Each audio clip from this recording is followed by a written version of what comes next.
Hope you guys are doing well. Welcome back. In today's video, I'm going to show you that how you can enhance the video on the Remini. So let's get started. So first of all, what we have to do, simply we have to go to the Remini app and then we need to choose the video that we want to enhance. So now we have to wait for a few seconds until it load. And now as you can see has the two section, the photo section and the video section. So we have to go to the video section, and after going to the video section, we need to choose the video we want to enhance. For example, I want to enhance this one. So let's click on the choose, and after clicking on the choose, as you can see, we have to click on the enhance. Now it's a short video around I think 2 seconds. So let's see what results we are getting. So we have to wait for a few seconds.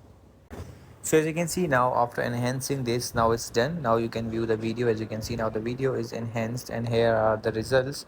So now in this way you can enhance your video. As you can see, if you want to download this, you can also do that.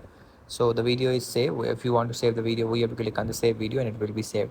So in this way you can enhance your video on the Remini app. I hope you guys understand this video, that how you can do that. So see you in the next video.